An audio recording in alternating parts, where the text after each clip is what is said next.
Good evening everyone, good evening. क्या हाल चाल है जी आप सभी के? कैसे हैं आप सभी लोग?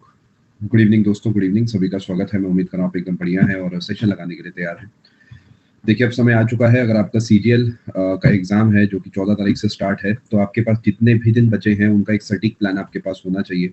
आप कब उठेंगे, कब सोएंगे, कब क्या करेंगे, कब क्या छोड़ेंगे, सब कुछ जो है आपको पता होना चाहिए। काफ़ी सारे रीजन्स का जो है स्टेटस भी आ चुका है एंड आपको पता होगा आपका एग्जाम कौन से दिन पे है। कुछ रीजन्स का भी शायद नहीं आया है, उनका भी आजकल परसों में आ जाएगा, तो इट हार्डली मैटर्स। उसके लिए ज़्यादा परेशान आपको नहीं होना है, ठीक है? चलिए शुरू करते हैं कहानी। देखिए, इस समय आपके 3 कोर्सेज़ रनिंग है, एक बायोलॉजी, एक केमिस्ट्री, एक फिज़िक्स। इससे पहले एक हिस्ट्री का कोर्स था जो मैंने लास्ट मंथ ही पैक करा दिया था, तो इसके बारे में हम बात नहीं करेंगे। ये जो 3 कोर्स हैं हमारे, इसमें बायोलॉजी मैं आपकी इसी हफ्ते में पैक करा दूँगा। केमिस्ट्री आपकी अगले हफ्ते में मैं ऑलमोस्ट पूरा पोर्शन पैक करा दूँगा, यानी बिफोर प्री आपका ये वाला पोर्शन एकदम तैयार हो जाएगा। फिज़िक्स का थोड़ा-सा लंबा कोर्स चलेगा, तो फिज़िक्स हम थोड़ा-सा आगे तक लेके जाएँगे, ठीक है? आपको इसलिए बता रहा हूँ जिससे कि आप अकॉर्डिंगली अपने सब्जेक्ट्स को प्लान कर पाएँ। अभी के लिए हम कहानी को शुरू करते हैं। अच्छा, एक और इम्पोर्टेंट बात, क्योंकि काफ़ी सारे सब्जेक्ट्स आपके चल रहे हैं, तो डाउट्स आपको वही भेजने होंगे जो आपको लगता है सच में डाउट है, ठीक है? तो डाउट्स को लेके आप थोड़ा-सा समझदारी दिखाना। मैं चाहता हूँ कंटेंट पे हम ज़्यादा फ़ोकस करें। डाउट्स आप भेज सकते हैं, कोई दिक्कत की बात नहीं है, बट मेक श्योर वही डाउट्स भेजें जो कि आपके जेन्युइन हो, ठीक है? चलो, शुरू करते हैं कहानी को और देखते हैं आप कहाँ तक पहुँच पाते हैं इस क्लास में। पिछली क्लास में मैंने आपको बताया था एक्सेलरेशन ड्यू टू ग्रेविटी के बारे में, कि एक्सेलरेशन ड्यू टू ग्रेविटी जो है वो होता है universal gravitation constant, mass of earth upon radius of earth का स्क्वायर। क्या आपको ये वाली बात याद है? पिछली क्लास में मैंने इससे एसोसिएटेड काफ़ी सारी बातें आपके साथ करी थी कि अगर पृथ्वी को मैं देखता हूँ, तो यहाँ पर ग्रेविटी कम होती है, इसके मुकाबले यहाँ पर ग्रेविटी ज़्यादा होती है। उसके 2 रीज़न्स थे। पहला रीज़न था क्योंकि ये दूरी ज़्यादा होती है, equatorial radius is more than the polar radius. दूसरे नंबर पे यहाँ पर थोड़ा-सा बाहर की तरफ भी धक्का लगता है, जिसे हम सेंट्रीफ्यूगल फोर्स कहते हैं, जिस वजह से भी थोड़ा-सा यहाँ पर ग्रेविटी कम हो जाती है। क्या आपको ये बात याद आ गई? पिछली क्लास में आखिरी में मैंने यही बात आपसे करी थी और मैंने आपको कहा था कि आने वाली क्लास में हम डिस्कस करेंगे कि क्यों acceleration due to gravity center of the earth पे 0 होती है। इसके बारे में हम यहाँ पर बात करेंगे। बिल्कुल कर सकते हैं आयुष, जैसे आपका मन करे। बिल्कुल आप पुराने नोट्स को या इसे कैसे भी रिवाइज कर सकते हैं। यस, विकास हो चुका है वो टॉपिक। तो देखिए, थोड़ा-सा डिस्कस कर लेते हैं। अब अगर आप इस फॉर्मूले को ध्यान से देखते हैं, तो क्या आप ये बात समझ पाते हैं? Acceleration due to gravity is inversely proportional to x का स्क्वायर। ये एक्स क्या है? पृथ्वी के सेंटर से दूरी। मैंने आर का इस्तेमाल नहीं करा जिससे कि आप कंफ्यूज ना हो। हम आर भी लगा सकते हैं यहाँ पर, हम एक्स भी लगा सकते हैं। यानी पृथ्वी से जैसे आप दूर जाएंगे, क्या ग्रेविटी कम होती जाएगी? क्या इस बात को आप समझ पाए? फोकस करें। क्या इस बात को आप समझ पा रहे हैं? अगर आप समझ पा रहे हैं तो मेरे एक सवाल का आंसर दीजिए कि अगर मैं आपसे कहता हूँ acceleration due to gravity, repeat करूंगा, नीरज चिंता ना करें, at surface of earth is equal to के है acceleration due to gravity at distance r, या रेडियस ऑफ द अर्थ है, radius of the earth from the surface, कितना होगा? मैं आपसे ये जानना चाह रहा हूं कि अगर यहां पर एक्सेलरेशन ड्यू टू ग्रेविटी के है, तो इसी आर जितनी और दूरी के बाद एक्सेलरेशन ड्यू टू ग्रेविटी कितना होगा? अभी तक आंसर आया है के ऑप्शन में, 1 अपॉन आर का स्क्वायर, जो कि ऑप्शन में नहीं होगा, के बाय 4। नीरज, आपको वो क्लास जाके देखनी होगी, तभी आपको इसका आंसर मिलेगा, ऐसे मुझे नहीं पता। थैंक यू देव। क्या आप इस बात को समझ पा रहे हैं कि अगर मैं gravity is inversely proportional to 1 upon r का स्क्वायर करता हूं, तो पहले केस में दूरी आर है और दूसरे केस में दूरी जो है 2r है। ये आपके पेपर, ये प्रीवियस ईयर क्वेश्चन है दोस्तों। तो अगर दूरी जो है 1:2 में है, तो एक्सेलरेशन ड्यू टू ग्रेविटी जो है वो 2 का स्क्वायर रेशियो 1 का स्क्वायर में होगा। यानी अगर पहले 4 है तो बाद में 1 है। श्रुति स्वागत है। यानी अगर पहले के है तो बाद में k बाय 4 होगी। क्या ये समझ आया? मैं फिर से रिपीट करता हूं। देखिए, अगर ये पृथ्वी है और यहां पर acceleration due to gravity x है, तो ये सेंटर से दूरी मैं देखता हूं ना, मैं ये कह सकता हूं कि सेंटर से k दूरी पे अगर x है, तो सेंटर से 2k दूरी पे क्या x बाय 4 नहीं होगी? दिमाग लगाओ। इसी तरीके सेंटर से 3k दूरी पर ये x बाय 9 होगी। जिन जिन को नहीं आया वो ध्यान से सोचिए। सेंटर से 5 के दूरी पर x बाय 25 होगी। ये पेपर के सवाल हैं, 2-3 बार पूछे जा चुके हैं, तो अगर ऐसा सवाल दिखे तो आप आई होप टिक कर पाएंगे। बट ये केस तब है जब हम पृथ्वी के बाहर की तरफ जाते हैं। पता है, ये जो रिलेशन हम कह रहे हैं 1/r² के प्रोपोर्शनल वाला, ये इस वजह से कह रहे हैं क्योंकि gravity is equal to gm/r² में ये कांस्टेंट है। प्रिया, हमने ना स्क्वायर करा है, जैसे 5k है तो यहाँ पर 1/5 का स्क्वायर नीचे आएगा, 3 है तो 1/3 का स्क्वायर नीचे की तरफ आएगा। आप ऐसे भी सोच सकते हो प्रिया, क्या मैं कह सकता हूँ g2/g1 is equal to x1/x2 का होल स्क्वायर। अगर मैं वन वाले केस को वो मान लूं जो क्वेश्चन में गिवन है, मान लेते हैं के, तो वन वाले केस में मैं दूरी यहाँ पर मान लेता हूँ r, तो r का स्क्वायर। अगर नीचे दूरी 5k कर देता हूँ या 5r कर देता हूँ तो क्या नीचे 25r का स्क्वायर नहीं आ जाएगा? r स्क्वायर से r स्क्वायर कट गया, जो g2 है वो आ गया k/25। के का स्क्वायर भी आना चाहिए। मैंने यहाँ पर देखो, थोड़ा सा मैं जो वेरिएबल का इस्तेमाल कर रहा हूँ, हो सकता है उसकी वजह से आपको कंफ्यूजन हुआ हो। यहाँ मैंने के मान लिया था, आप इसे आर मान लो।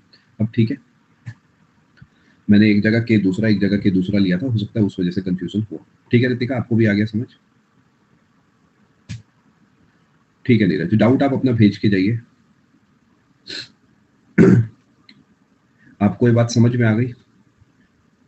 इसे नोट नहीं करना है। अगर प्रद्युमन ऑलरेडी आप इस बात को जानते हैं तो इससे पेपर में आप सारे सवाल सॉल्व कर पाएंगे।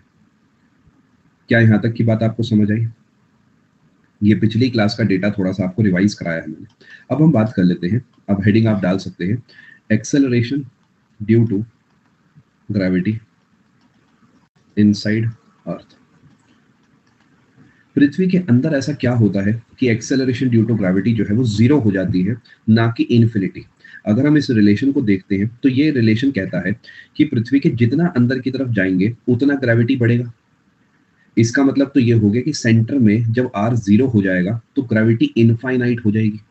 बट ये तो गलत है, ऐसा थोड़ी होता है। अगर ऐसा हो गया तो सेंटर में तो ब्लैक होल बन जाएगा। तो ये कुछ गड़बड़ है इसमें, वो हम समझते हैं क्या गड़बड़ है। देखो मैं आपको समझाता हूँ। अगर मैं जी का फॉर्मूला देखता हूं तो ये फॉर्मूला था, है ना? जैसे जैसे आप पृथ्वी के बाहर की तरफ जा रहे थे तो पृथ्वी के बाहर की तरफ जाने पे मास ऑफ अर्थ चेंज नहीं हो रहा था, ना यूनिवर्सल ग्रेविटेशन कांस्टेंट चेंज हो रहा था, सिर्फ ये आर में चेंज आ रहा था इसमें। लेकिन दोस्तों जब आप पृथ्वी के अंदर की तरफ जाते हो, जैसे ही आप अंदर गए, मान लेते हैं आप यहाँ पर हो इस पॉइंट पे, तो क्या आपको नहीं लगता अब सिर्फ इतना सा पोर्शन आपको अपनी तरफ खींचेगा? बाहर वाला बेचारा कैसे खींचेगा? भाई जब आप पृथ्वी के बाहर थे तो पूरी पृथ्वी खींचती थी आपको अपनी तरफ, चाहे इतनी दूर से तब भी पूरी पृथ्वी खींचती थी। बट जब आप पृथ्वी के अंदर आ गए हो तो आपको सिर्फ वो गोला खींचेगा ना अपनी तरफ जो और अंदर की तरफ है। इनफैक्ट सच बोलूं तो और डिटेल में जाएंगे तो ये वाला पोर्शन तो हमें बाहर खींचेगा, बट हम उसे कंसिडर नहीं करते। एसएससी या स्कूल लेवल की फिजिक्स में हम मानते हैं कि ये सब इतना ज्यादा नहीं है। तो क्या मैं कह सकता हूं कि जो मास यहाँ पर मैं लूंगा वो भी चेंज हो जाएगा? सोचो, बिकॉज अभी मास ऑफ अर्थ नहीं है, ये mass of this dotted portion है। अब बचपन में एक फॉर्मूला आपने सुना होगा, density is equal to mass upon volume. सुना होगा, जरूर सुना होगा। हम मान लेते हैं कि density is equal to constant, हमने ऐसा मान लिया, एजम्पशन है हमारा। तो क्या पृथ्वी का जो मास होगा वो डेंसिटी इंटू वॉल्यूम हो सकता है? अगर आप अपने नोट्स बना रहे हैं तो साथ साथ बना सकते हैं। नोट्स आपको इस तरीके बनाने हैं, इस डायरेक्शन में, और एक गोला ऐसा ही बना के छोड़ देना है। अब अगर मैं इस मास को ऊपर रख देता हूं तो क्या acceleration due to gravity g, density of earth और वॉल्यूम ऑफ जो भी अपने पास मैटर है अपॉन उसी का रेडियस आ जाएगा। रेडियस में ये वाला मान रहा हूं, छोटा आर माना है मैंने। मास चेंज फिर से बता देता हूँ नीरज, सोच के देखो बेटा। अगर मैं यहाँ पर था तो पूरे पृथ्वी का मास लेता क्योंकि ये पूरा एक्ट कर रहा है। बट अगर मैं अंदर आ गया तो यही तो छोटा सा गोला मेरे ऊपर एक्ट करेगा ना, फोर्स तो इतना सही गोला लगाएगा। इस वजह से जो है यहाँ पर मेरे ऊपर कम फोर्स लग रहा है। शिवती, नए टॉपिक से बनाइएगा आप, ये 5 से 10 मिनट में टॉपिक खत्म होगा, फिर हम केपलर्स के लॉ पढ़ेंगे, वहां से आप अपने नोट्स बनाएंगे। अभी बस इसे सुन लीजिए जितना आपको समझ में।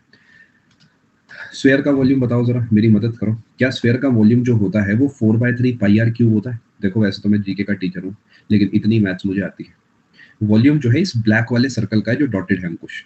तो अगर मैं इसी के अंदर वो फॉर्मूला रख दूं, G density 4/3 pi R cube upon में यहाँ पर आर का स्क्वायर, तो आपको कोई तकलीफ?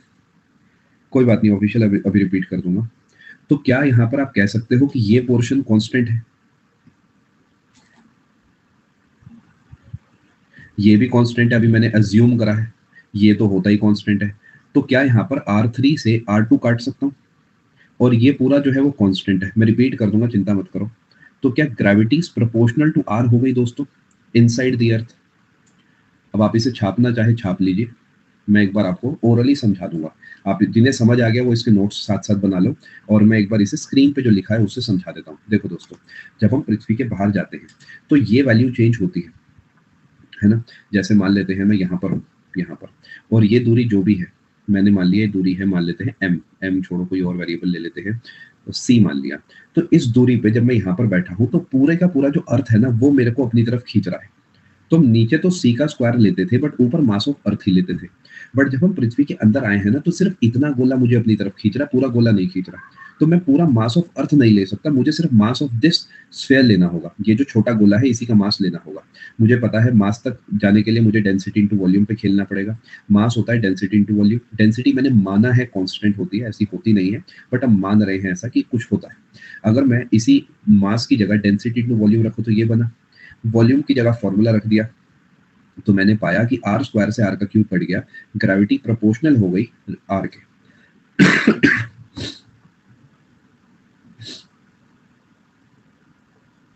क्या आपको मेरी बातें समझ आई? पिछली क्लास रिवाइज नहीं करी है ये तो मैं समझ गया हूँ, ऐसी गलतियां ना करें, रिवाइज करके आना चाहिए था। ये जो क्लास से ठीक पहले यूट्यूब शॉर्ट्स देखे हैं ना, इंस्टाग्राम की रील देखी है, जो बिना बात डोनाल्ड ट्रंप को देख रहे हो इतना मत देखो, कोई फर्क नहीं पड़ता, दोनों में से कोई बन जाए प्रेसिडेंट यूएसए का। चलें आगे। जी रिपीट। देखो निधि, हमें ये बात, ये फॉर्मूला समझ आ गया क्या निधि? हमने इस फॉर्मूले और इसमें एक ही चेंज करा है, बस मास की जगह पे मैंने डेंसिटी इंटू वॉल्यूम रखा है इस गोले का, बाकी सब कुछ बिल्कुल सेम है। बड़े आर की जगह छोटा आर इसलिए लिया बिकॉज मैं अंदर आ गया। अच्छा मॉक लगा रहे थे, अच्छी बात है। तो मैं एक बात कह सकता हूं कि एक्सेलरेशन ड्यू टू ग्रेविटी के बारे में, आउटसाइड द अर्थ, ये नोट कर लेना। अब वो कम भी समझ आया तो पेपर लायक काम इससे बन जाएगा। जी इज प्रोपोर्शनल टू 1/x का स्क्वायर ऑन द अर्थ, भी जी इज प्रोपोर्शनल टू 1/x का square inside the earth, g is proportional to x, where x is equal to distance from center of the earth। क्या आपको ये बात समझ आई? मैं चाहता तो पहले दिन ही आपको लिखवा के खत्म कर देता, बट पेपर तक फिर बात ना पहुंचती दिमाग में। सही बात है, चलिए। यानी पृथ्वी के अंदर जाएंगे तो भी ग्रेविटी कम होगी, पृथ्वी के बाहर जाएंगे तो भी ग्रेविटी कम होगी। यानी सरफेस पे ग्रेविटी सबसे ज्यादा होती है, और सरफेस पे भी पोल पे सबसे ज्यादा होती है, इक्वेटर पे कंपैरेटिवली कम होती है। क्या आपको मेरी बातें समझ आ रही हैं? बाहर जाओगे तो भी कम हो रही है, अंदर आओगे तो भी कम हो रही है, यानी सरफेस पे सबसे ज्यादा है। सेंटर पे ग्रेविटी जीरो होगी हकवाची, बिकॉज वहां पे एक्स की वैल्यू जीरो हो जाएगी। यानी हम यहाँ पर एक छोटा सा नोट डाल सकते हैं, acceleration due to gravity at center of the earth is equal to 0। यानी सेंटर ऑफ द अर्थ पे वेट जीरो हो जाएगा। इससे क्वेश्चन कैसे पूछेगा? आपसे पूछेगा what is the value of acceleration due to gravity at the center of the earth. A person having mass 85 kg reaches the center of the earth, his weight there is क्या? Zero. कोई फर्क नहीं पड़ता, हाथी को भेज दो, चींटी को भेज दो, मास कुछ भी हो, weight would be zero because acceleration due to gravity zero हो चुकी है। नहीं, मिनिमम नहीं बोलेंगे। आराधना, सरफेस के अगर आप ऊपर घूमते हैं तो सरफेस वाले डेटा में इक्वेटर पे मिनिमम होगा, बट ओवरऑल मिनिमम नहीं है बिकॉज कुछ तो है, लेकिन सेंटर पे देखेंगे जीरो है। क्या आपको यहाँ तक की बात समझ आ गई? अब दोस्तों हम आगे बढ़ रहे हैं। शिवती, शायद आप नए हैं, आपने कहा था नए टॉपिक से आप जो है नोट्स बनाएंगे, तो यहाँ से आप अपने नोट्स बना सकते हैं। एक नया टॉपिक है दोस्तों, और हेडिंग आप डाल सकते हैं Kepler's laws of planetary motion. बहुत बहुत बहुत ज्यादा इंपॉर्टेंट है प्लैनेटरी मोशन। पेपर के लिए ये लॉज आपको पता होने चाहिए, और इनकी स्टेटमेंट्स आपको पेपर कहता है कि पहचानिए। मैं आपको तीन बातें बताऊंगा। सबसे पहले याद रखिएगा कितने लॉज हैं? तीन, 3 लॉज हैं।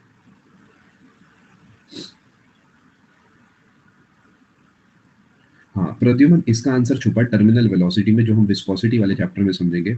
एक कॉन्सेप्ट होता है स्टोक्स लॉ, उसके तहत एक टर्मिनल वेलोसिटी अचीव कर लेती है एक बॉडी, यानी एक लिमिट से ज़्यादा उसकी स्पीड नहीं बढ़ सकती। क्योंकि चींटी का वजन काफ़ी हल्का होता है, काफ़ी हल्की होती है, चींटी छोटी होती है, तो उसकी टर्मिनल वेलोसिटी जो है वो भी कम होती है, इस वजह से वो नहीं मरती। मतलब एक समय के बाद कॉन्स्टेंट हो जाती है उसकी स्पीड। बाकी डिटेल में हम आगे चल के कभी डिस्कस करेंगे।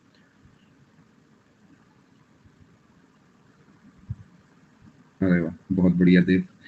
चलो दोस्तों, 3 लॉज़ मैं आपको पढ़ाने वाला हूँ, और इसे मैं एक ऐसी किताब से आपको पढ़ाना चाहूँगा जो मुझे बड़ी पसंद है। आपने इस किताब के बारे में ज़रूर सुना होगा, और ये किताब मुझे बड़ी पसंद है। क्यों पसंद है? क्योंकि मुझे लगता है बड़ी ही बेहतरीन तरीके की किताब लिखी हुई है। जी हाँ, एनसीईआरटी। देखिए दोस्तों, 3 लॉज़ हैं, मैं आपको बड़े आराम-आराम से पढ़ाऊँगा। क्या नोट करना है वो मार्क करके दूँगा, सिर्फ़ उतना ही नोट करिएगा, उससे ज़्यादा नहीं। फ़ोटोज़ दिखाने से पहले आपको मैं समझाता हूँ कि हो क्या रहा है। यहाँ पर कुछ भी नोट नहीं करना है। जो अब बोलूँगा वो सिर्फ़ समझने के लिए है, नोट मत करना, नोट्स बनवा दूँगा। देखिए, एक ऐसा गोला बना दिया मैंने, इस गोले को बोलते हैं एलिप्स। एलिप्स। एलिप्स क्या होता है? एलिप्स एक ऐसी शेप होती है जिसमें 2 पॉइंट होते हैं। दोनों पॉइंट को हम फोकस बोलते हैं, और इसका थ्योरी कुछ ऐसी है कि यहाँ पर एक मैंने मान लेते हैं पेंसिल वगैरह कुछ रख दी, तो ये वाली जो दूरी है ना x, और ये वाली जो दूरी है y, इनका सम हमेशा कांस्टेंट होगा। क्या बात को समझ पा रहे हैं? थोड़ा इलिप्स समझा देता हूँ बनता कैसे है। जैसे हम सर्कल पढ़ते हैं ना, कि यहाँ से एक धागा बांध दिया, वो धागा जहाँ-जहाँ घूमेगा उसका जो रास्ता है वो सर्कल होगा। ऐसे ही हमने एक ऐसा धागा लिया जो दोनों तरफ से बंधा हुआ है, और यहाँ पर कोई भी पेन, सुई कुछ भी अड़ा के हम उसे घुमाते चले गए। वो जो शेप बनती है उसे इलिप्स बोला जाता है। ठीक है? यानी जो उसका पाथ होगा, जैसे कि हेलसिंकी ने लोकस लिखा है, या फिर ऑर्बिट जिसे हम कह सकते हैं, वो इसका इलिप्स बनता है जब x प्लस वाई कांस्टेंट होता है। Thank you Swapna. ठीक है, चले दोस्तों आगे। ये कईयों को पता ही नहीं होता इलिप्स होता क्या है। अब क्या सर्कल भी एक इलिप्स है? मैं दोबारा समझाता हूँ सौरभ। यस दोस्तों, सोच के देखो, अगर इन दोनों पॉइंट्स को मैं पास ले आऊं, इतना पास इतना पास, जैसे जैसे मैं पास लाऊंगा, क्या ये अंडा जो है ये हल्का हल्का हल्का हल्का उठता जाएगा ऊपर की वजह से? यहाँ से हल्का हल्का उठता जाएगा, कॉमन सेंस लगाओ। अगर ये दोनों पॉइंट एक ही के ऊपर आ गए, तो जो इलिप्स बनेगा वो सर्कल होगा। सोच के देखो, यानी जैसे हर स्क्वायर एक रेक्टेंगल होता है, ऐसे ही हर सर्कल एक इलिप्स होता है। सलोनी वैसे अलग अलग होते हैं, बट फिजिक्स के तौर पे हम इसका आंसर यस मान सकते हैं। ठीक है, आपको इलिप्स का कॉन्सेप्ट समझ आया? यानी इलिप्स में 2 फोकस होते हैं, और यहाँ पर कोई चीज घूमती है। अब ये मैं क्यों पढ़ा रहा हूँ केपलर भाई के सिद्धांतों में? क्योंकि केपलर भाई ने बताया दोस्तों कि जितने भी प्लैनेट है ना जो घूम रहे हैं सन के चारों तरफ, वो एक इलिप्टिकल ऑर्बिट में घूम रहे हैं, और उन दोनों फोकस में से ना एक पे सन है और दूसरा खाली है।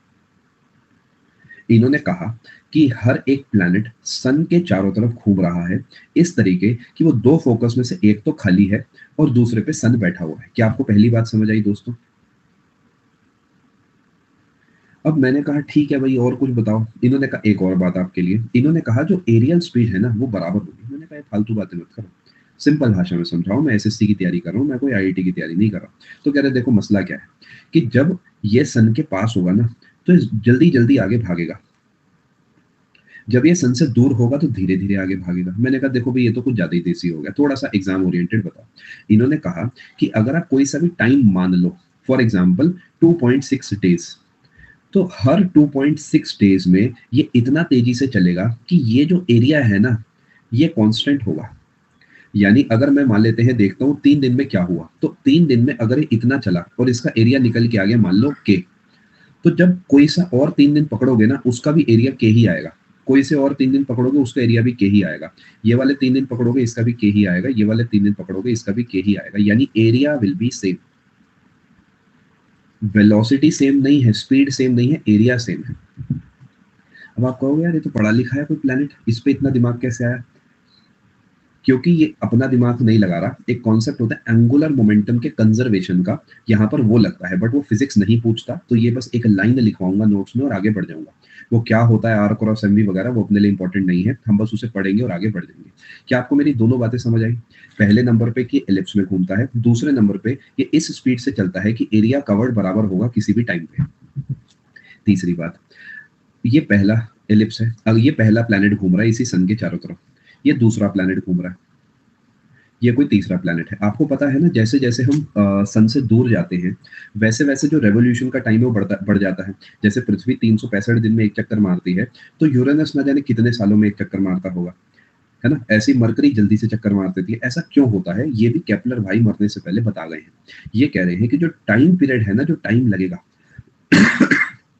ये रिलेटेड होता है इस वाली दूरी के। अगर मैं इस एलिप्स को बनाता हूं दोस्तों, आपको याद है ना, दो कांटे ऐसे हमने बनाए थे, एक लाइन ये बना दी, एक लाइन ये बना दी। ये जो लाइन होती है ना, ये वाली कोई सी भी एक मान लो, इसके प्रोपोर्शनल होता है ये टाइम पीरियड। पावर भी होती है, पावर भी बताऊंगा। पहले आप बस इसे समझो, यानी सन से जितना दूर प्लैनेट होगा वो उतना आराम आराम से, क्योंकि उसे लंबा चक्कर मारना है, लंबे चक्कर को मारने में ज्यादा समय लगेगा। क्या थोड़ा सा कॉन्सेप्ट आपके पकड़ में आया? तीन बातें मैंने बताई है, नोट अभी कुछ भी नहीं करना। टी का स्क्वायर प्रोपोर्शनल टू आर का क्यूब होता है अभी के लिए, और ये सेमी मेजर एक्सिस करके एक चीज होती है, वो होता है इसमें आर। अब मैं आपके नोट्स बनवा देता हूँ। तीन बातें हैं, पहला इलिप्स में घूमेगा, दूसरा एरिया का सेम कवर करेगा, तीसरा रेवोल्यूशन का time period semi major axis के प्रोपोर्शनल होगा। एलिप्टिकल ऑर्बिट फॉर्म ही नहीं हो रही है, नहीं हो रही है, सब में हो रही है। सैंकफोर्ड बड़ा इलिप्स है, सैंकफोर्ड कंसेंट्रिक सर्कल सुने, कंसेंट्रिक इलिप्स मान लो, सोच के देखो। अभी बताऊंगा, कशिश चिंता मत करो, सब डेटा लिखवाऊंगा, ठीक है? अब दोस्तों आ जाते हैं किताबी ज्ञान पे। आप अपने नोट्स में हेडिंग डालेंगे केपलर्स लॉ, जो आपने पहले से डाल दिए होंगे, और 3 लॉज ऑफ केपलर, ये तीनों लिखे हैं। सबसे पहले नाम रट्टे मार के जाना, पहले का नाम है लॉ ऑफ ऑर्बिट। ऑर्बिट का मतलब होता है ये रास्ता जो वो चलता है। लिख लो यहां से लेकर यहां तक, बिल्कुल सलोनी। पेरीहिलियन जो है हेल्सिंकी, वो सिचुएशन है जब सन और अर्थ सबसे ज्यादा पास हैं आपस में। फोकस का प्लूरल जो है फोकाई होता है। ये डायग्राम बनाना चाहे बना लीजिए, वरना जाने दीजिए। और बाकी जो आपका सवाल है सलोनी, वो नीचे आपको डेफिनेशन मिल जाएगी। सलोनी आपका नहीं, हेल्सिंकी आपका, आप इसे पढ़ सकते हैं। पी जो है वो आपका पेरीहिलियन है, जो सबसे ज्यादा पास वाली सिचुएशन है। ए जो है वो एपहीलियन है, ठीक है? और सेमी मेजर एक्सिस क्या है जो मैं इतनी देर से बोल रहा हूँ, वो आपकी हो गई एपी का आधा। याद है ना, वो गोले में मैंने एक ऐसी लाइन बनाई थी, इसका आधा। जी हाँ, डायग्राम आप बना लीजिए। देखो सेमी का मतलब तो होता ही आधा है, मेजर क्योंकि ये बड़ी वाली है। सर्कल में तो सारी लाइनें बराबर होती हैं, बट एलिप्स में तो ऐसा नहीं होगा। ये छोटी है तो इसे माइनर बोलते हैं, ये बड़ी है तो इसे मेजर बोलते हैं। क्योंकि मेजर का आधा लेना है तो उस वजह से सेमी लगाया गया है। फोकस, फोकस का प्लूरल होता है फोकाई। दो फोकस है ना बेटा, सोचो ऑफिशियली, एक यहाँ एक यहाँ, तो फोकसिस बोलेंगे। फोकसिस जैसा कोई शब्द नहीं है, तो हम फोकाई बोलते हैं उसे। एलिप्टिकल में, कंसेंट्रिक में हकवाची करते हैं, but SSC point of view पे हम वहां नहीं जाएंगे। बिल्कुल कभी कभार पाथ क्रॉस करते हैं, स्पेसिफिकली जो कुपियर बेल्ट वाले हैं वहां पर करते हैं। One of the reasons Pluto is not a planet is this only. बहुत सारी चीजें हैं हकवाची, बट अगेन हमें पेपर क्लियर करना है तो उसी पे फोकस करेंगे। क्या आप लोगों ने नोट करा? इसलिए मैंने पहले समझा दिया जिससे आप आराम से छाप पाए। जो लिखने के लिए बोले हैं उसमें से क्वेश्चन कैसे पूछेगा? सौरभ सबसे पहले पूछेगा केपलर के पहले लॉ को क्या कहते हैं। ऑप्शन देगा law of orbits, law of aerial speed, law of periods, and एक और बना देगा लॉ ऑफ ऑर्बिट्स। दूसरे नंबर पे स्टेटमेंट दे देगा आपको, all planets move in elliptical orbit करके यहाँ तक, और कहेगा ये कौन सा लॉ है, पहला, दूसरा, तीसरा, चौथा। पहला लॉ है ये, कौन सा लॉ है? Law of orbit, aerial speed, period etcetera, इस पे टिक करना है इस तरह। या फिर ये स्टेटमेंट दे देगा और कहेगा बताओ ये लॉ किसने दिया, तो केपलर भाई ने दिया। नीचे वाला नोट करने की नीड नहीं है, सिर्फ इतना सा काम कर जाएगा पेपर के लिए। आप सभी ने नोट कर लिया? हकवाची उस कंडीशन की हम यहाँ बात ही नहीं कर रहे, बिकॉज वो आउट ऑफ सिलेबस है काइंड ऑफ। तो अभी के लिए हम फोकस सिर्फ उस पर कर रहे हैं जो एसएससी मांगता है। See we need to understand हकवाची की purpose of this course is to clear this exam, है ना? मैं जानता हूँ वो 3 इडियट्स वाली बात की पहले सीखो ये वो, बट पेपर सर पे है, और इसलिए सबसे पहले पेपर, पूरी जिंदगी आराम से बैठ के ऑफिस में सीखते रहेंगे। अब आ जाते हैं जी सेकेंड लॉ पे। हाँ प्रिया, नो प्रॉब्लम, कोई दिक्कत की बात नहीं है। मैं आपको इसे अभिषेक हिंदी में भी समझा देता हूँ। देखिए कोई भी जो ग्रह होता है, प्लैनेट होता है, वो इस तरीके घूमता है कि आ, वो एक एलिप्स बनाए। अब यहाँ पर हिंदी में थोड़ा मेरा भी हाथ टाइट है, उसके लिए माफी ही मांग सकते हैं आपसे। बट देखिए इंग्लिश आपको समझना होगा, आपको सीखनी ही पड़ेगी। ये कड़वी बात है, कई लोग इसे अपनाते नहीं है, बट यूपीएससी वाला इंग्लिश से भाग सकता है, एसएससी वाला नहीं, बिकॉज़ आपका काम इंग्लिश में ही है। आपका काम पेपर में भी और आगे चल के भी नोटिंग, ड्राफ्टिंग सब जो आपको करना है वो सब अंग्रेजी में ही होता है ना। ठीक है, खैर आगे चलते हैं। आ जाते हैं सेकंड लॉ पे। अब आपको नोट्स में क्या करना है जी, ये नोट करना है, फटाफट से छापिए इसे। Law of areas, law of areas. किसी वजह से पेन नहीं चल रहा, आपको क्या करना है दोस्तों, यहाँ से यहाँ तक का नोट करना है। ये फिगर वाली ये भी नोट मत करिए, हाँ नोट कर लीजिए, काम आ जाएगा। मैं एक बार पेज को रिफ्रेश कर रहा हूँ और जब तक आप इसे नोट कर लीजिए, डायग्राम भी बना लीजिएगा, अच्छा रहेगा।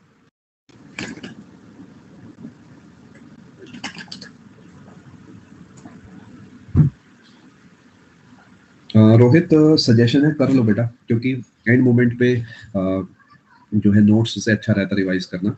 और क्लास में तो देखो हुई तो ये 2 घंटे तो मेरे है ही हैं, तो जब बैठे ही हो तो नोट कर लो, अच्छा रहेगा।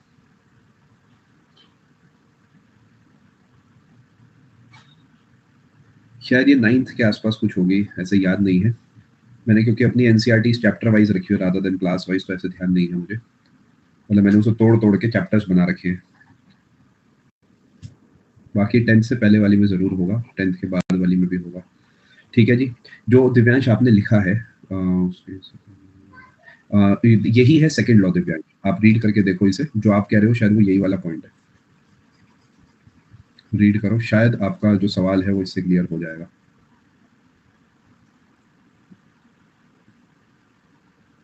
अच्छा बहुत ही ठीक है जी, चले आगे। ये ध्यान रखना, स्पीड इक्वल नहीं है, एरियल स्पीड इक्वल है। एरियल स्पीड का मतलब यहाँ पर है एरिया जो कवर करा गया है, सेम टाइम में सेम एरिया कवर होगा, स्पीड अलग अलग होगी। सन से जितना पास है प्लैनेट उतना तेजी से भागेगा। अब कई लोग यहाँ ट्रिक्स बना देते हैं बच्चों के लिए कि भाई देखो सन के पास आ गया तो उसे धूप लग रही है तो वो तेजी से भागेगा। मुझे इसमें भी कोई दिक्कत नहीं, आप ऐसे भी पढ़ सकते हो, बट देखो थोड़ा अच्छे से पढ़ लोगे तो अच्छा रहेगा यार। मतलब ऐसी जुगाड़बाजी भी होती है, बट वही है कि पढ़ रहे हैं तो अच्छे से पढ़ लेते हैं। दिव्यांश इन शॉर्ट बताता हूँ, एंगुलर मोमेंटम कंजर्व्ड है, r cross m v conserved है। यानी आर बढ़ेगा तो वेलोसिटी को कम होना पड़ेगा, आर कम होगा तो वेलोसिटी को बढ़ना पड़ेगा। यहाँ पर आर बढ़ गया तो वेलोसिटी कम, यहाँ पे आर कम हो गया तो वेलोसिटी ज्यादा। इससे ज्यादा नहीं बताऊंगा जी। डेल्टा ए का मतलब है जो एरिया कवर करा गया है, जो शेड कर रखा है कशिश। चले जी आगे दोस्तों मेरे मित्रों, चल अब आ जाते हैं तीसरी बात पे। तीसरा लॉ जो है, अभी तक हमने 2 लॉ पढ़े हैं, तीसरा लॉ भी आपके लिए जो है मैं अपलोड कर रहा हूँ, रुकिए जरा। बिल्कुल आप सही कह रहे हैं प्रिया, एरिया सेम कैसे, मैं आपके सवाल का आंसर देता हूँ। देखो बेटा, मुझे एक बात बताओ, अगर ये लेंथ बढ़ा दूं, एरिया क्या होता है, एरिया होता है आपका हाइट इंटू बेस करके। यानी अगर मैं हाइट कम कर दूं एक ट्रायंगल की और ये बढ़ा दूं तो भी एरिया सेम आएगा, और अगर बेस कम हाइट बढ़ा दूं तो भी एरिया सेम आएगा। यानी इनका एरिया सेम आएगा, इस केस में हाइट ज्यादा है, इस केस में बेस ज्यादा है। थोड़ा समझा सेकंड वाला। देखो सेकंड वाले में बस ये है कि प्लैनेट उस स्पीड से चलेगा कि जो एरिया ग्रे रंग का आपको यहाँ पर दिख रहा है, ये जो एरिया है ये बराबर होगा। देखो जैसे एक ट्रायंगल हम लोग मान लेते हैं, बनाते हैं, एक तो फोटो अपलोड करते ही ना, ये पेन किसी वजह से काम नहीं करता है, माउस से पढ़ाना पड़ रहा है इस समय, खैर कोई बात नहीं। ये जो एरिया है और ग्रे वाला एरिया बराबर है, अगर मैं इसकी हाइट देखता हूँ तो ज्यादा है, बेस कम है, इसकी हाइट कम है तो बेस ज्यादा है। जब आप दोनों को मल्टीप्लाई करेंगे तो एरिया बराबर निकल के आएगा। ठीक है, चलिए बढ़िया है, सीखते रहिए जरा। आ जाते हैं जी तीसरी बात में। आप वही, फिर से आपको वही काम कहूंगा कि आप इसे छाप लीजिए, मैं फिर से रिफ्रेश कर रहा हूँ। आपको जो छापना है वो यहाँ से लेकर यहाँ तक छापना है, प्लैनेट तक। मैं रिफ्रेश करके बताता हूँ।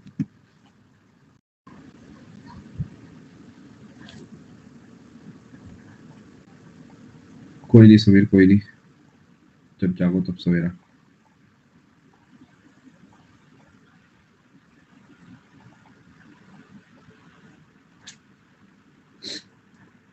ठीक है नेहा, एक्चुअली तीनों ना बेटा कंपेयर नहीं हो सकते, तीनों एक ही बात है, उसे 3 हिस्सों में तोड़ा हुआ है। सेमी मेजर एक्सिस याद करो हिमांशु, आपने पहले पेज पे पढ़ा था, ये मेजर थी, इसका आधा वाज सेमी मेजर, इतना याद है ना। स्क्वायर ऑफ टाइम पीरियड, देखो घर में टूटी होती है ना जिससे पानी आता है, 2R भी होता है घर में कुछ नहीं, 2R तो कुछ नहीं होता, यानी 2T। ये 2 जो लगेगा वो टी के ऊपर लगेगा, आर के ऊपर नहीं। पेपर में बहुत बार कंफ्यूजन होता है कि टी का स्क्वायर था या आर का स्क्वायर था। आर के ऊपर 3 लगाना है और इसके ऊपर 2 लगाना है। इसकी इक्वेशन ही लिख दी मैंने, टूटी होती है ना घर में पानी वाली टैप जिसे आप कहते हैं, काफी बार बच्चे कंफ्यूज हो जाते हैं कि टी का स्क्वायर है, आर का स्क्वायर है, बड़ा मिक्सअप हो जाता है। इससे भी एसएससी ने एक दो सवाल बनाए हैं, अभी मैं आपको बताता हूँ वो। आपको समझ में आया? स्क्वायर ऑफ टाइम पीरियड और cube of semi major axis, this semi major axis. अब मैं एक सवाल आपके लिए बनाता हूं, क्या आप तैयार हैं? चलिए इस डेटा को भी हम समझेंगे, पहले आगे चलते हैं। सवाल ये है कि दो प्लैनेट्स घूम रहे हैं। पहले का जो टाइम पीरियड है वो है 4 इयर्स। दूसरे का टाइम पीरियड आपको बताना है, ये T1 है, T2 है। R1 जो है ये है, मान लेते हैं, इसे नोट नहीं करने की नीड है। आर आप मान लेते हैं 2 मिलियन किलोमीटर है, और R2 जो है वो 4 million kilometre. R technically radius ही है ऑफिशियल, बट रेडियस जैसा कुछ नहीं होता एलिप्स में। तो ये जो सेमी मेजर एक्सिस है, ये जो मेजर एक्सिस है चौड़ी वाली है, इसका आधा हिस्सा है। टेक्निकली ये रेडियस ही बनता है, बट एलिप्स में रेडियस जैसा कोई शब्द नहीं होता है। ये दूरी is are.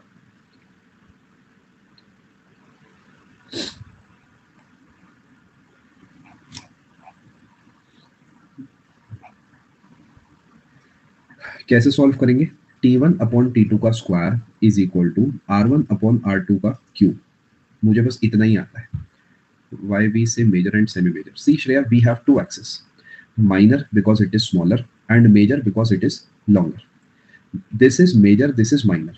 We use the word semi for half, semicircle, hemisphere. So when we take half of this, we call it semi. This would be, the black one would be semi minor axis, the red one would be semi major axis. ठीक है? अगर आप यहाँ value रखते हैं 4 upon x, मुझसे पूछा गया, इसका square is equal to R1 upon R2, that is 2 upon 4 का क्यूब। आप देखेंगे 16 बटे एक्स का स्क्वायर इज इक्वल टू 1/2 यानी 1/8 आ गया। X is equal to 8 into 16 का रूट, यानी 4 दूनी 8 रूट 2। क्या आपको समझ आ गया सबको? रूट ऑफ 128 भी आप इसे कह सकते हैं। इस तरीके का सवाल पूछा गया है। मैं इक्वेशन फिर से बताता हूँ। T2 का स्क्वायर आर क्यूब के प्रोपोर्शनल होता है, यानी मैं कह सकता हूं T2 का स्क्वायर इज इक्वल टू, कुछ भी लिख दो, सी आर क्यूब होता है कांस्टेंट के। यानी T1 का स्क्वायर इसके होगा और T2 का स्क्वायर भी CR2 क्यूब के होगा। इन दोनों को भाग कर दो आपस में, ये कट गए। ठीक है, और अब बस आपको सॉल्व करना है। तो क्लास आपकी थोड़ी जल्दी ही एंड करनी पड़ेगी मुझे। गला मेरा थोड़ा सा परेशान कर रहा है। स्पेशल में भी काफी दिक्कत हो रही थी, बट वो आधे घंटे की क्लास थी तो सोचा कंटिन्यू करता हूँ। गला ना, मतलब टीचर के साथ यही है कि अगर उसका गला ही साथ नहीं दे रहा तो चाहकर भी कुछ कर नहीं सकता, बिल्कुल ड्राई हो जाता है, और वो ये थोड़ा दिक्कत रहती है। दवाई वगैरह चल रही है, होपफुली 1-2 दिन में ठीक हो जाएगा। वो सब मेडिसिन वगैरह चल रही है। क्या आपको मेरी बात समझ आई? पता नहीं क्या हुआ है, खैर कोई नहीं है, तो छुटमुट चलता रहता है जीवन में। अच्छा, चलिए दोस्तों आगे। चलो अब दोस्तों एक बढ़िया बात बताता हूँ। पता है, केपलर भाई ने ये सब जो बातें करी थी, ये बातें करी थी जब उन्हें ग्रेविटेशन का आइडिया ही नहीं था। सोच के देखो क्या कमाल की बात है। मतलब उन्हें पता ही नहीं था ग्रेविटेशन जैसा भी कुछ होता है, और वो इतनी बड़ी बात कह गए। देख रहे हो जरा, सही हुआ उनके टाइम पे यूट्यूब शॉर्ट्स और इंस्टाग्राम की रील्स नहीं थी। सलोनी अप्रोक्सीमेटली 5 to 10 मिनट्स। तो इनकी कैलकुलेशन देखिए, आज के समय जब हम इनका कॉन्सेप्ट को लगा के देखते हैं, आज तो अपने को सब डेटा पता है, डेटा ही डेटा, इतना डेटा कोई हिसाब नहीं है। आज अपने को पता है ना कि भाई कितने समय में क्या होता है। तो जब वही वाला फॉर्मूला हम रखते हैं कि इसका ये ए का मतलब यहाँ पर सेमी मेजर एक्सिस उठा लिया और ये टाइम पीरियड उठा लिया, जब वही समझ गए ना, इसका क्यूब करके इसके स्क्वायर से हम कंपेयर करते हैं, तो ये डेटा निकल के आता है। ध्यान से देखो क्या गजब डेटा है ना, कितना क्लोज। ये है एक्यूरेसी, 2.9998, 3.0198, 963, 2.95, यानी बिल्कुल ही क्लोज है। इसी वजह से तो कुछ लोगों को कहते हैं ना, मतलब गॉड गिफ्टेड है। अब यहाँ पर आप पढ़ो आखिरी लाइन, ये मैं चाहूंगा आप अपने नोट्स में लिखो, ये लिख लो। याद है ना, law of areas can be understood as a consequence of conservation of angular momentum. ये लाइन नोट कर लेना, पेपर पूछ सकता है कौन से लॉ से एसोसिएटेड है, तो आप आंसर देंगे कंजर्वेशन ऑफ एंगुलर मोमेंटम।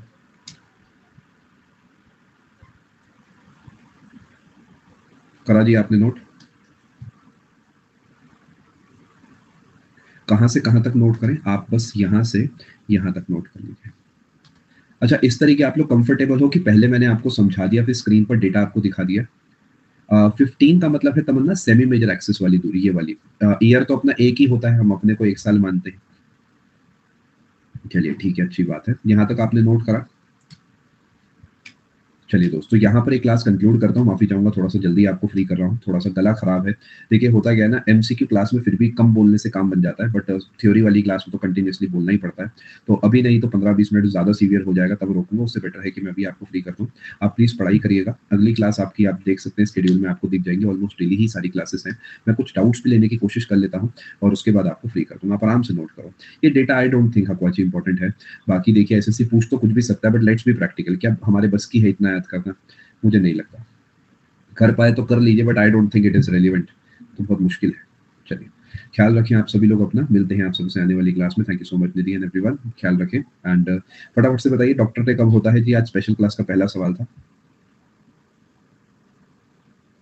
हाँ बिल्कुल, ऐसा भी कर सकते हैं आप नेहा, अगर आप ऐसा कर पा रहे, it is very good, no problem. I always try to maintain the sequence of my notes so that you can revise through PDFs also, not an issue. 1 जुलाई, बिल्कुल सही आपने आंसर दिया है।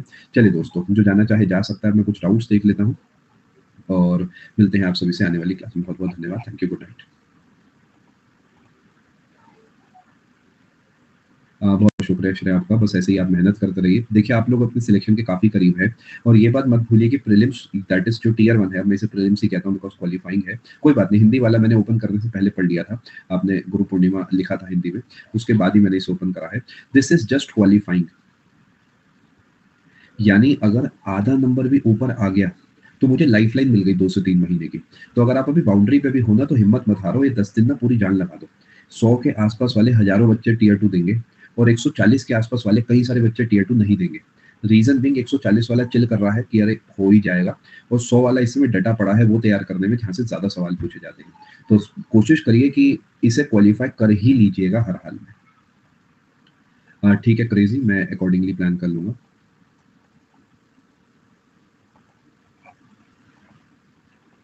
घबराना नहीं है, 10 दिन की बात है, पूरी जान लगा दो। बहुत कुछ हो जाता है 10 दिन में, विश्वास मानिए। 10 दिन बहुत होते हैं स्कोर बढ़ाने के लिए। बस अननेसेसरी लास्ट डे टिप ये वो सब बंद कर दो। किसी से कुछ मत पूछो। आपको ऑलरेडी आता है, पता है क्या करना है, बस वो करो। अननेसेसरी ज्यादा गाइडेंस लेने का समय जा चुका है।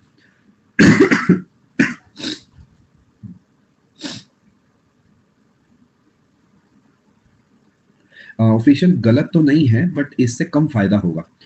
कर लो, कोई दिक्कत नहीं है। गलत नहीं है। इट इज लाइक कि मेरे को 100 की जगह 50 फायदा होगा, फायदा होगा। नेहा, सेम ऐसे ही होता है जैसे टीयर 1 होता है, ऑब्जेक्टिव टाइप होता है, पैटर्न अलग होता है, बस it is not subjective. Time नहीं है तो कोई बात नहीं। ऑफिशियल सी, ऑफिशियल हमें समझना पड़ेगा। जितना कर पाए कर लीजिए। इस समय best strategy, best educator, best book जैसा कुछ नहीं है। जो मिले करते रहिए, करते रहिए, करते रहिए, पेपर में काम बन जाएगा। बेस्ट चीज की तरफ भागेंगे, मतलब ढूंढने भागेंगे, तो काम नहीं बनेगा। नहीं नहीं, आप चिंता ना करें। बिल्कुल चिंता ना करें श्रेया, तबीयत कंट्रोल में ही है। कोशिश करता हूँ मैं, जनरली जब भी दिक्कत होती है मैं इसलिए ब्रेक ले लेता हूँ, बिकॉज मुझे पता है आज नहीं तो कल फिर ज्यादा दिन का ब्रेक लेना पड़ेगा। ऋतिका, एक बैच ढंग से लगा लीजिए, मोर देन इनफ है।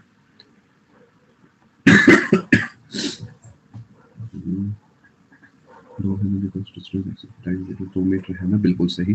आपने T is equal to T तो कैसे लिया? हाँ, अगर मैंने ऐसा लिखा था तो मेरे पार्ट पे गलती थी, ऐसा मुझे नहीं लेना चाहिए था। It should be 0, 1 and 2।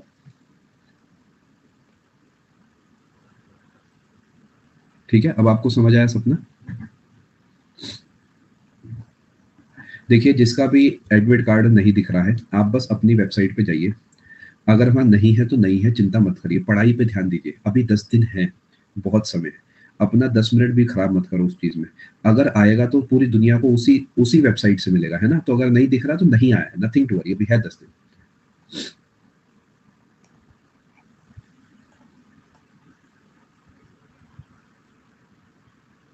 Sankford overall score is good, like you should be able to clear the prelims, but again see GK में स्कोर थोड़ा ज्यादा कम है. हम एक काम कर सकते हैं, इंपॉर्टेंट करंट अफेयर्स तैयार कर सकते हैं जो भी अपने को पता है आने ही आने हैं टॉपिक्स, जैसे नोबेल प्राइज है या फिर और कुछ चीजें होती है जो अपने को पता ही आना है, वो पढ़ सकते हैं. इसके अलावा जो जीके के नोट्स है, काफी समय से आप जीके मुझसे पढ़ रहे हैं तो नोट्स होंगे अपने पास, उन्हें अच्छे से तैयार करके चले जाओ. हाँ बिल्कुल ऑफिशियल जैसे इंपॉर्टेंट डेज है सैंक्फ्रॉइड, जो मोटे मोटे टॉपिक्स हैं जो आने ही आने हैं वो आप जो है पढ़ लीजिए, बाकी ऊपर वाले के भरोसे चले जाइए. एसएससी में क्या क्या क्वेश्चंस आएंगे वो सब क्वेश्चन क्लास में. प्रोसनजीत क्या क्या आएंगे बेटा ये तो मैं नहीं बता सकता क्या आएंगे, बट हाँ जो मुझे लगता है आ सकते हैं वो मैं स्पेशल क्लास में आपको डेली प्रैक्टिस करा रहा हूँ. यस मॉक्स देते रहिए ऋतिक, पेपर से बस 2-3 दिन पहले मॉक्स देना बंद कर देना. जैसे ही एक बार बढ़िया मॉक चला जाए ना बंद कर देना. मान लो कि एक मॉक आया जिसमें 110 आ गए, पेपर में 5 दिन है अभी, एक और दे दो. जैसे ये 150 पार पहुंचा ना बस अच्छे कॉन्फिडेंस को पेपर में लेके जाना, वो फायदा देता है. उसके अलावा जितने भी मॉक्स आपने दिए हैं उन सभी में जो क्वेश्चंस गलत थे उन्हें रिविजिट करना है, भूलिएगा मत आप लोग. और रिवाइज कैसे करना है देखिए, सुबह सुबह उठ जाया करें, फ्रेश माइंड से वोकैबुलरी जीके का डेटा ये सब चीजें पढ़े एंड फ्रेश माइंड से डेटा याद करने की तरफ आप जो है ध्यान दीजिए. I had raised hand but did not receive any response. Trying to improve. Actually, Vaibhav, first of all, I am not able to see your raise a hand. Secondly, I am currently going through the doubts. In case you want to, discuss it over this call, you can simply send me a raise a hand. I'll try to connect with you in 10 or 15 minutes.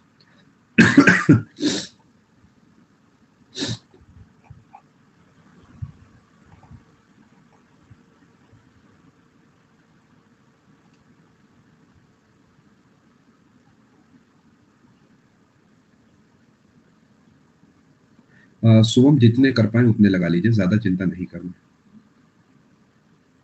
नमक क्या?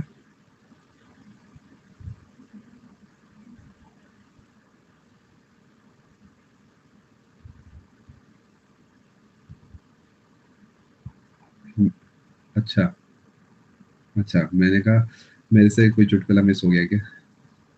हाँ नमन, ठीक है समझ गया. मैं comment section पे focus कर रहा था.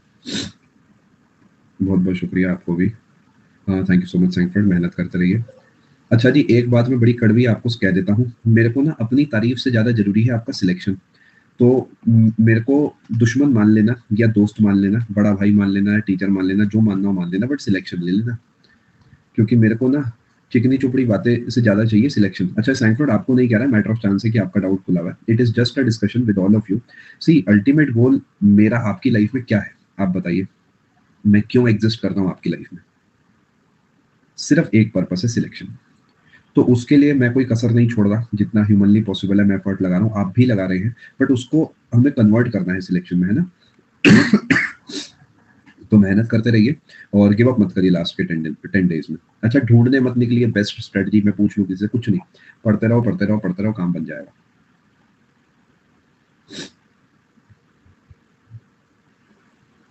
It is okay man, keep practicing. Thank you for this and keep practicing, nothing to worry.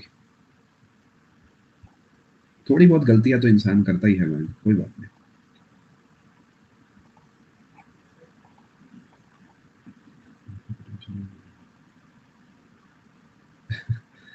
Neeraj मैं समझ सकता हूँ ये सिचुएशन, फिर भी कोशिश करते रहो, we can try.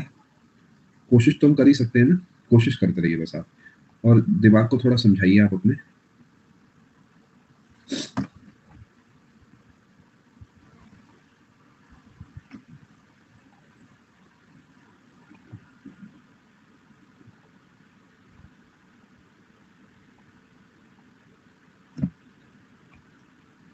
Mass 10 gram is find. हाँ देखो, मैं आपको बताता हूँ, मैंने इसमें कहा था कि एक बंदूक है मेरे पास जिसका मास है 10.01 kg. यानी क्या मैं कह सकता हूँ इसका मास है 10 किलो प्लस 0 प्लस 100 ग्राम, नहीं प्लस 10 ग्राम. अब ये 10 ग्राम की एक्चुअली ना इसमें गोली है. मैंने इस तरीके का सवाल बनाया था, यही है ना डाउट, यही वाला डाउट है ना ब्लैक वाला. हाँ बुलेट वाला सवाल समझा दो, कंफर्म करें इसमें एक बार.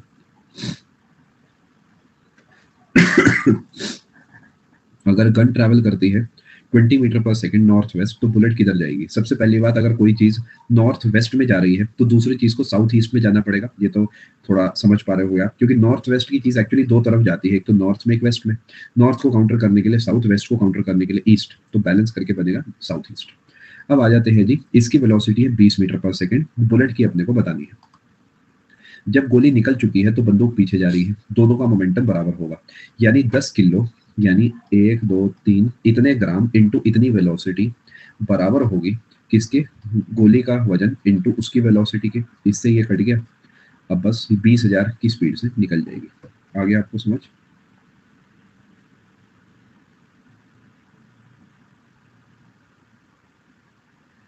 श्रेया, जितना कर पाए उतना कर लीजिए, ज्यादा चिंता मत करिए। प्रीवियस ईयर में जितने ऐसी चीजें मिले इंटरनेट पे पढ़ के अपने नोट्स में लिख लीजिए बस। बाकी पेपर देने चले जाइए, ज्यादा चिंता ना करें।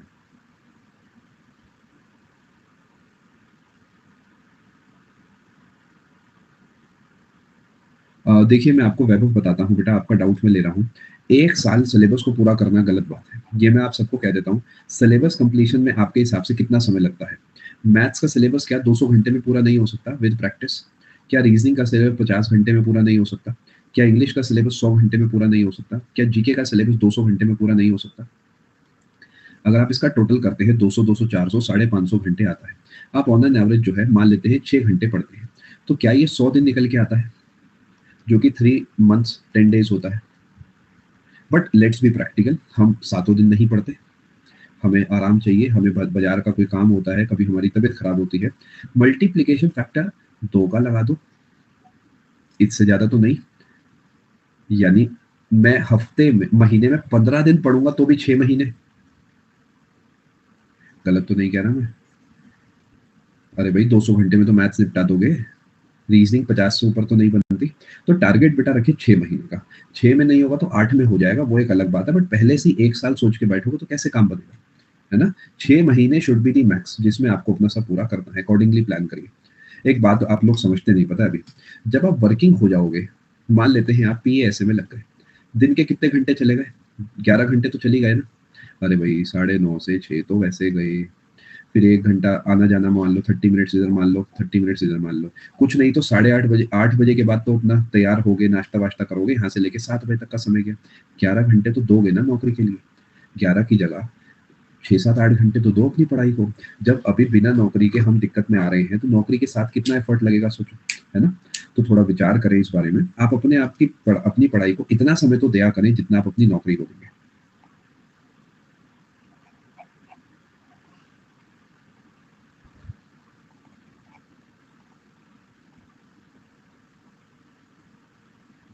इंग्लिश में कम कैसे रह गया हेलसिंकी? इंग्लिश में स्कोर कम है जी। जीके में आपने 10 करे हैं, ठीक है, चलो एक गलत है, चलेगा। इंग्लिश पे फोकस करो। इंग्लिश में बड़े सारे सवाल आपके गलत हो गए। पांच पांच सवाल गलत हुए, कितने गलत हुए देख लेना। 15, 30, 5 ही गलत हुए ना। अदर मॉक्स को छोड़िए, हेल्सिंकी प्रीवियस ईयर की बात चल रही है। जितने सवाल गलत होते हैं, क्या आप उन्हें रीट्राई करते हैं? क्या हेल्सिंकी ईमानदारी से आप मुझे आंसर देंगे? अगर यही मॉक मैं आपको दोबारा दे दूं तो आपके 200 में से कितना स्कोर आएगा? Be very honest about it. नहीं देना पड़ेगा स्पाइडी, मैं तो एक ऑन एन एवरेज आपसे बात कर रहा हूँ कि देखिए, मैथ्स का सिलेबस कंप्लीशन को तो ज्योमेट्री पढ़ने जितना टाइम तो देना पड़ेगा, बट हाँ, पहले जितना नहीं देना पड़ेगा। अननेसेसरी वो जो होता था ना अपना मुश्किल मुश्किल चीजें की 3 एक्सटीरियर आ रहे हैं, एक बीच में ट्रायंगल है, ये सब अब मुझे नहीं लगता ये सब पूछेगा। अब क्या हेल्सिंकी हमारी गलत बात नहीं है? क्या टेक्निकली अगर मैं आपसे कहूँ मेरे इसमें 180 प्लस आएंगे, तो मैं कहाँ गलत हूँ बताओ? Why should I not gate 180 plus in this mock? नहीं नहीं, रीजनिंग मैथ देखिए हेल्सिंकी, अपने को ना चारों पैर सही रखने हैं। गाड़ी के 2 टायर में हवा एकदम बढ़िया है, 2 पंचर पड़े हैं, आपको लग रहा है गाड़ी चल पाएगी? नहीं चल पाएगी ना। 3 पंचर है तो चल पाएगी? तो भी नहीं चल पाएगी, चारों में ही हवा डलवानी पड़ेगी। क्या हेल्सिंकी, ये जो सवाल आपके गलत हुए हैं, ईमानदारी से बताना, क्या आपने इन्हें रीट्राई करा था? ये जो 2 सवाल थे। Good night.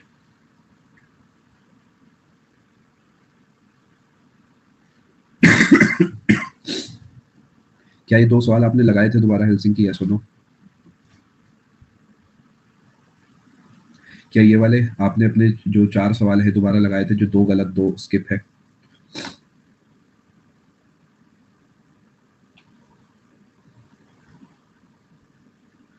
ठीक है, लेकिन 2 तो गलत हुए हैं, ऑल आते थे, चलिए कोई सिली मिस्टेक हुई होगी। क्या यहाँ पर जो 5 गलत, 5 स्किप है, वो आपने रीट्राई करे थे? I am not saying read, read करना अलग चीज़ होती है, रीट्राई करना अलग चीज़ होती है। अगर वो 5 वो जो 10 सवाल है, मैं आपसे पूछ लूँ दोबारा, या जितने भी वो सवाल हैं, नहीं हाँ, क्या आप सारे बना पाएँगे? देखिए, वोकैब्युलरी बाय डिफ़ॉल्ट किसी को नहीं आती। वोकैब्युलरी रटनी पड़ेगी, आपके पास कोई ऑप्शन नहीं है। सुबह जल्दी उठिए, किसी एजुकेटर ने जिसने प्रीवियस ईयर वोकैब्युलरी तैयार करा रखी हो ना हेल्सिंकी, उनकी पीडीएफ्स को डाउनलोड कर लो। उनसे रोज़ पढ़ो, थोड़ा लिख-लिख के देखो। घर में कोई हो जिसे 10 दिन आप सुना सकते हो, तो उसे सुना दो। प्रिंट निकलवाने हो तो निकलवा लेना, बट अननेसेसरी पैसा और समय मत खराब करना। कहीं से भी कर लीजिए, बट उसे अच्छे से कर लीजिए। घर में किसी को सुना दीजिए, प्रीवियस ईयर अच्छे से तैयार कर लीजिए, ठीक है? आप बिल्कुल बाउंड्री कंडीशन पे हैं इस समय। थोड़ा-सा सिंसियर हो जाएँगे तो 100% पार हो जाएँगे। थोड़ा-सा भी घबरा गए, परेशान हो गए तो 1 अटेम्प्ट निकल जाएगा। समझ पा रहे हैं? मैं चाहूँ तो आपको बूस्ट देने के लिए कह सकता हूँ कि अरे 131 तो आ रहे हैं, नॉर्मलाइज़ेशन से 150 पहुँच जाएगा, दिस दैट, बट नहीं। अपने को 150 प्लस रॉ में देखना है, जिससे कि हम श्योर शॉर्ट तरीके वहाँ पे जा पाएँ। इतना मुश्किल नहीं है। ये 19 नंबर कमाना तो बड़ा आसान है। आप कह रहे हो आपको ये आते थे, 9 नंबर तो यहीं पे आ गए अपने। एक सवाल मान लो इसमें से सही कर दिया, तो 2.5 नंबर ये आ गए। तो 11 नंबर तो ऑलरेडी हो गए, 142.5 पे हम पहुँच गए। इधर 3 सवाल और अपने को सही करने थे बस। अदर मॉक से मुझे मतलब नहीं है हेल्सिंकी, मैं एसएससी की तैयारी कराता हूँ। एसएससी का पेपर आप देंगे, एसएससी के मॉक के हिसाब से जज करिए। अदर मॉक का कोई तोड़ नहीं है, ठीक है? अब वो अदर मॉक्स है, जैसा आप खुद ही कह रहे हैं। एसएससी के प्रीवियस ईयर के रट्टे मारिए, हेल्सिंकी दिन रात एक कर दीजिए, सुबह जल्दी उठे, रात को लेट सोएं, चाहे जो हो जाए, इस पेपर को अपने को क्लियर करना है। Helsinki, I believe in only previous year मॉक्स। Previous year मॉक्स लगाइए हेल्सिंकी, बाकी और कुछ भी मत लगाइए इस पॉइंट पे।